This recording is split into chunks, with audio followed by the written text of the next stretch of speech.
Hi everybody, this is Christina with Out of the Desk Gardening. Happy 4th of July. It is, day 5 I think of our heat wave. It is toasty. They said yesterday we could get some storms, but we never did. I think that was more up north. Today though, we are in the area for more enhanced risk of severe storms later. So we're not really sure how we're going to be able to celebrate today. We didn't celebrate in the past few days either, even though there were other events going on, just because it was so hot. And a lot of stuff has either been postponed or canceled anyway. So I'm just gonna do a backyard walk around tour of kind of what our plants are looking like during this heat wave and what we're doing. Pretty much doing nothing, to be honest. But I know I still haven't done a walkthrough around front. We'll eventually get there and do that. Right now I just popped out super quick so I could show you kind of what our plants are doing in this heat wave before the heat wave's over and how I'm hoping some of the plants rebound. I am filming myself, so just bear with me. My husband, who normally films for me, is in with the kids, keeping them occupied while I get this done real quick. And we really don't want them out in the heat of the day like this. It's around noon right now, lunchtime, and yeah, it's very toasty, though I don't feel like it is as toasty yet as it was yesterday, but I am sure as the day goes on it's gonna feel like a sauna the moment you walk out. Yesterday I was just doing a walk around and just standing. I was getting pretty gross, so let's go ahead and get started. I have yet to sweep off our patio, which I'm looking at right now, or get the dirt off the house just because it has been so hot and I've been prioritizing other things.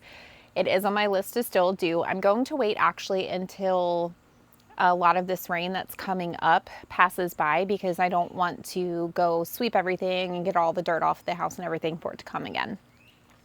So after all that passes, because we might have some storms later and maybe in the coming days, yeah, we'll see what happens. Anyway, yeah, so please don't mind how messy the patio might look in all of this. I do want to show you here this calendula. I grew 2 pots of calendula from seeds. You can see how droopy this is. Now, it was even more droopier yesterday evening when I came out to check on it.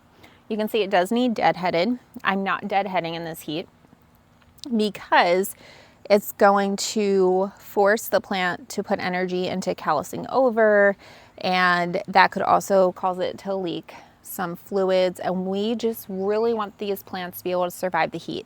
Now, being a gardener, I know that plant loss is inevitable. I've lost some wonderful, wonderful plants in extreme weather, but at the end of the day, nature does have a way of balancing itself out. I know sometimes we do lose plants, but the majority of the time, everything tends to be fine.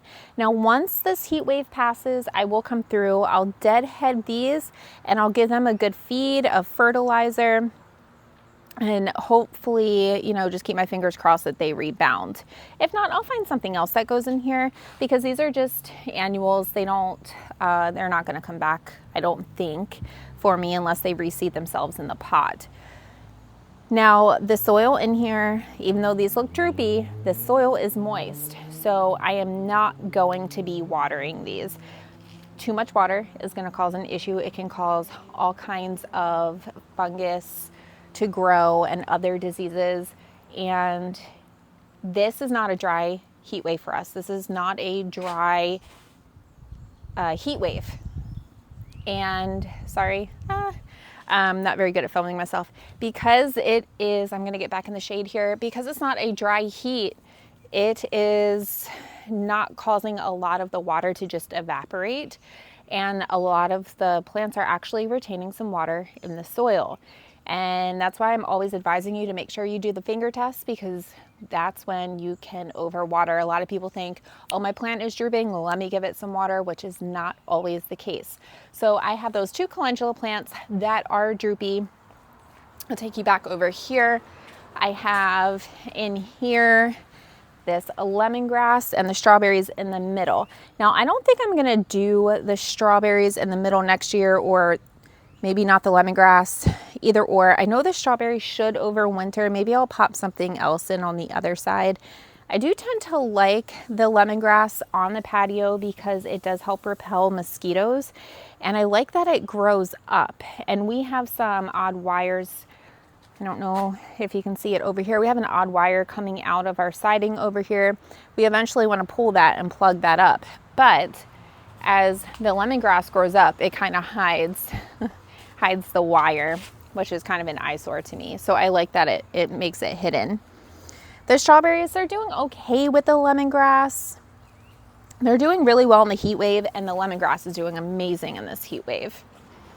Let's see what else we have going on.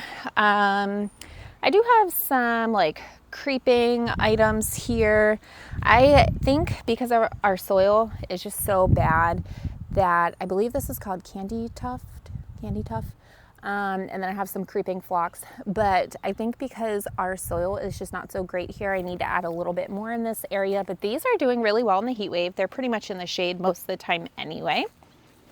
The vinca, I think that's what these are called. I always say vinica or vinca. I'm pretty sure, you can correct me if I'm wrong, it's vinca. These were pretty droopy yesterday evening, and I'm sure they'll droop again today, just because it's a really hot day for every plant, but they've been staying pretty moist as well. I have been watering these daily though, because these do dry out because they're hanging in a pot in full sun all day. So these are things that I am watering daily. The calendula, I am not. These, if you've been following along, are newly planted. We have 2 compact dogwoods and a compact lilac here, and these are pretty new. This is the pink microchip lilac, and I'm seriously in love with it. There are some dead pieces I will have to cut off, which is okay. But overall, oh my gosh, I love these. The smell is just great. But I am watering these daily right now because they are newly planted. I picked these up at Lowe's in the clearance section. I knew these were going to need watered regardless of the heat wave or not. They're right by the hose, so that's not an issue. We still have to rip all this stuff out. My husband had a plan to rip all this stuff out this weekend, but it's just too hot. So we're not going to be doing that this weekend. He wanted to rip this, which I used my phone to see what this was. It's saying it's a grapevine, and it does look pretty similar to the grapevine that's growing on a trellis over there. Again, most of the stuff was inherited when we moved here. We've slowly been ripping it out. There's a lot of heavenly bamboo, which if you've been following along, you know that I loathe this heavenly bamboo. This isn't heavenly bamboo. I'm not quite sure what all this is, but it's coming out, and we're gonna find something else that goes better there. We have an oak leaf hydrangea, which is going to get moved to over this area here. There is some heavenly bamboo here that's spreading. That's what it does. It spreads, and it's even all throughout this rose bush. Now this rose bush also was inherited. All this here was inherited, and it actually had some pretty beautiful roses on it. We do have Japanese beetle infestations, and they love roses. Roses are a lot of maintenance for me, and quite honestly, I don't like all the thorns with our 2 kids running around. And this draws a lot of spotted lanternfly nymphs. So we're gonna pull all this out as well and put the oak leaf hydrangea here. Those get fairly large, so it's gonna fill in this whole area nicely. Our garden over here is doing fairly well in this heat wave. The only thing is the seedlings. I have some squash seeds here. You can see they're not doing the best. I tend to like to plant my squash seeds later on in the summer because of pests. It just decreases the amount of pests. But because they're so small with this heat wave, they aren't thriving as well, but that's okay because it's still early and I can replant them if I absolutely have to. We do have some tomatoes coming along here, and oh, this tomato's not looking too good. I don't know what that is. We're gonna go ahead and get rid of this one. I just kind of throw them over in the corner of our yard. But the rest are looking pretty good. I cleaned out a lot of the undergrowth before the heat wave so it could get some good air circulation going on. The peppers over here, they get a lot of sun, a lot. And so they are kind of drooping in the evening, and I have had to give these a little bit of extra water, but not too much. So overall, they're doing fairly well, but you can see over here it's drooping. This first raised bed here gets a lot more sun than the other two. These potato plants, I was going to come out here this morning and dump them, but with the holiday, I just didn't get to it. But I am going to try and do that within the coming days and see what these potatoes are looking like. If you look down the stems here, they look like they might be getting too much moisture. Let me see. Ugh, yeah. And I think next year what I'm going to have to do, I'm not quite sure how these potatoes are going to be turning out in here this year. So if they don't turn out next year, I will just add some more drainage holes. This pot we picked up from a coworker of my husband's, and it was so nice of them to give that to us. But I just think we need to pop in some more holes. You can see over here in the shade, this area here, stay shaded a little bit more. So I'm taking that into consideration when planting next year. And in saying that, I had onions planted in this furthest bed and they need a lot of sun. So what I might end up doing is just leaving them here for right now, and in the fall transplanting them into the furthest one where the tomatoes are planted, and switching some things up next year just because they need more sun. They did get planted late this year, or started rather from seed, because I did start the onions from seed. They got started late this past year because of the extreme bad weather. We had that snowcrete, I think they were calling it, and a lot of my packages got delayed when I had ordered some seed starting mix. And I kind of assumed, I had never grown onions before, so this is an experiment for me, but I did assume that they probably wouldn't bulb as well as I wanted them to this year. And I have read that some other people have just left their onions in over the winter and just let them grow. So I think that's what I might end up doing, is just keeping them in, maybe transplanting them to a sunnier spot in the fall and just letting them go through the winter and see what they do. Maybe I'll do half and half. Maybe just pick some as kind of like a spring onion and then transplant the other and just see what they do. And you can follow me along for that journey. But we do have some squash over here that's doing excellent. It's getting a little bit more shade in this heat wave. The eggplant this is like a mini eggplant plant. It's doing great. You can see all the blooms over it. Hopefully I'm getting it all on camera. And then we have the okra. Okra loves the heat, so it's thriving and doing very well. I did succession planting, oh my goodness, with these okra. So this one was one of the first plants I planted, and then we have some smaller ones just because I didn't want to get too much of a harvest all at one time. We will see how that pans out. I've also never grown okra before, so what I'm thinking next year, I might actually, if the okra does well, I might put them more in a direct sun bed over there. Over in our middle area here, I have some more squash. It's doing pretty good. You can see the lettuce started to pretty much bolt, but I'm just gonna leave these in for right now until after the heat wave because it's kind of protecting the soil. And then we'll go ahead and pull a lot of this out. I planted 2 different types of lettuce. The Landis lettuce is doing really good. I might even be able to still harvest some of that, but this other lettuce that I planted, I just picked up the seeds from Lowe's. It's definitely done. The Swiss chard is actually doing better than I thought. I thought it would be done by now, but it's doing really, really well. And then we have this forest of mini pumpkins over here. My son and I took some seeds out of a mini pumpkin we got from the grocery store last year. We did the whole fermentation process and everything to save the seeds, and we planted them pretty heavy because we weren't sure what was going to happen, and kaboom, They did better than we expected. We're not sure how they're going to produce, what they're going to produce. We'll see. Again, total experiment. One of my favorite things to do in the garden is experiment.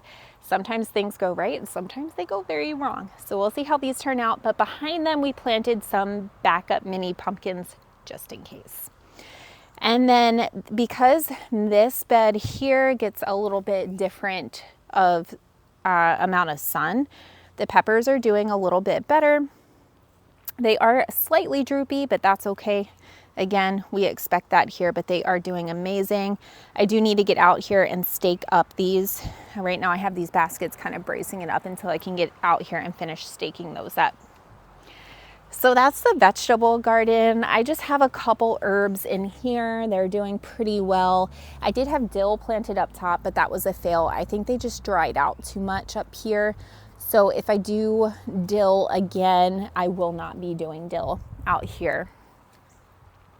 Rain barrel, still not using it. There's probably just a little bit of water in here, if hardly anything.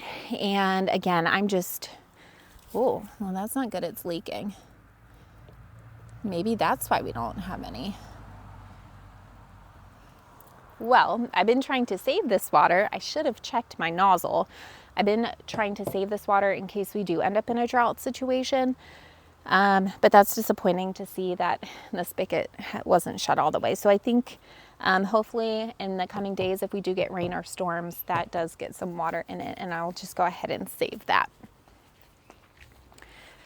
And over here on the other side of our yard is set up kind of oddly. It kind of goes skinny and then wide on the ends. You can see if we can get it over here. You can see the fig tree.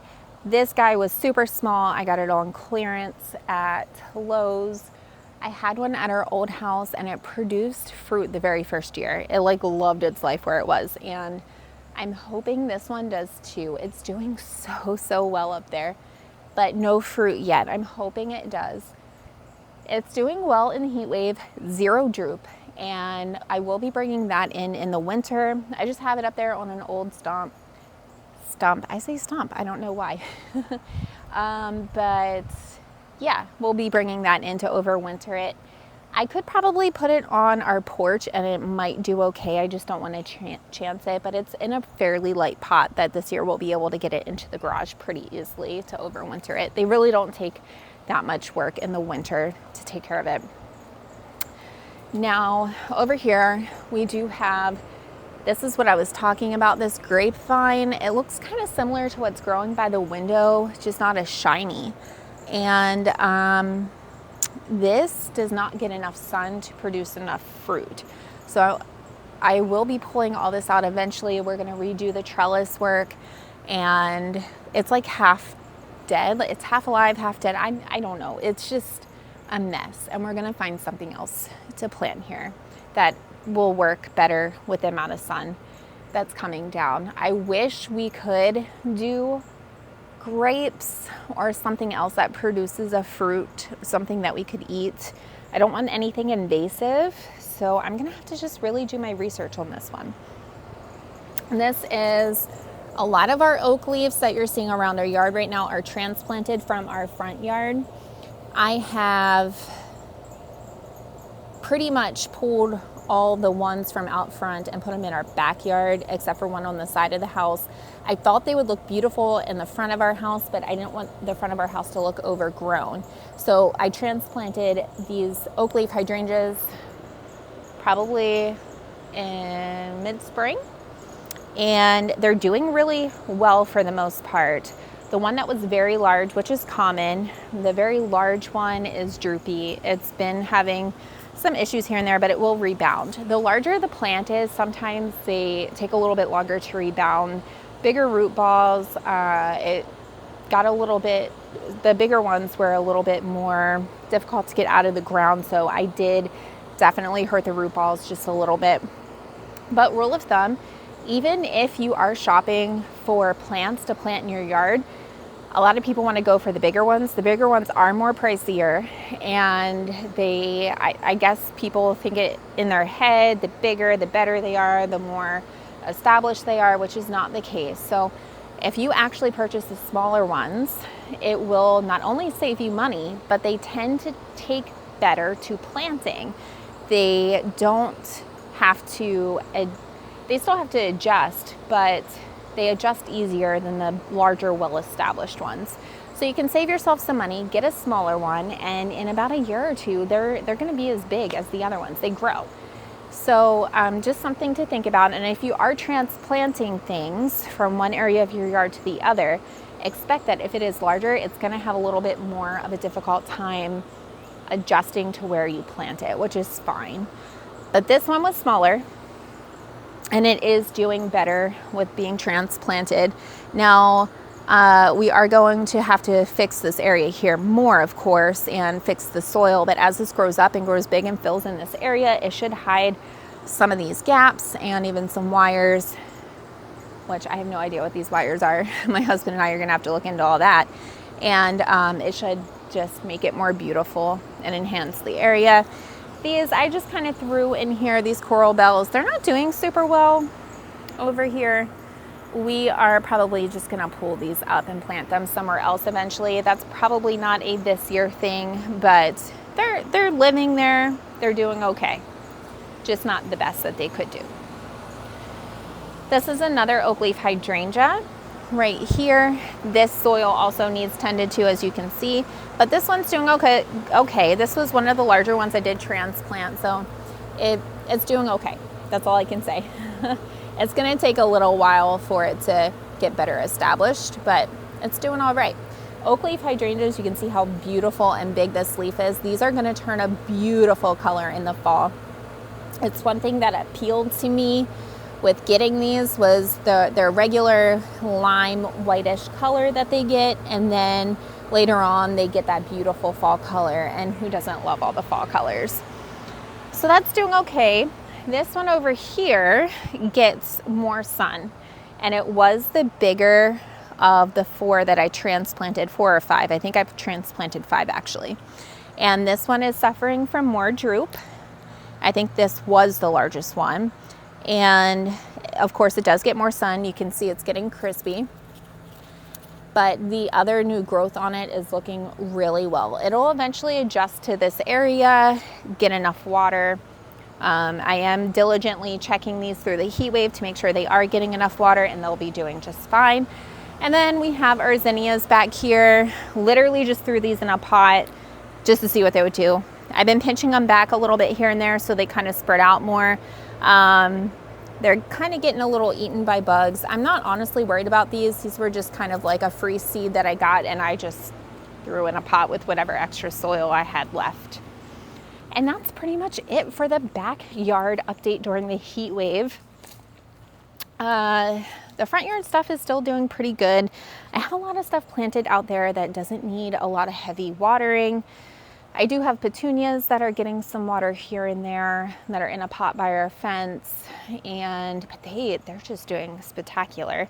I thought they would need a little bit more care where they're at, but they're just doing great. And let me see, what else do we have back there? We have coreopsis, heucheras, incredibles, all kinds of stuff out front, but I really haven't had to tend to them too much during this heat wave. I'm pretty impressed. So when I get a chance, I'll go ahead and do a walk around out front for you so you can see. My husband still has to cut our backyard, but really you're not supposed to do that during a heat wave. He did the front yard the other day just because of the HOA and having to maintain it. And of course, he has to do it when he has time with work. And yesterday morning is just what happened to work for him, even though we know you shouldn't, but it's all weeds anyway, so it's not like we're going to be killing our grass that much, because it's really not grass, it's just weeds. But we do know better, and I will suggest to you to try not to cut your grass during a heat wave because you could burn it. That is all for us. I hope you have a wonderful 4th of July. I hope you're staying cool, and I think we only have a couple more days of this heat wave out here in the mid-Atlantic. I don't know where it's going to next. I saw something about it being out in the California area somewhere, out west, or maybe it'll just go away. I don't know. But it's typical summer thing that happens. But I think this one was one of the hottest that we've had in several years. Anyway, we're doing good. Things will balance themselves out. They'll either rebound or not rebound, but I have faith that a lot of stuff will just do just fine. Happy 4th of July. Have a safe and fun holiday. Bye.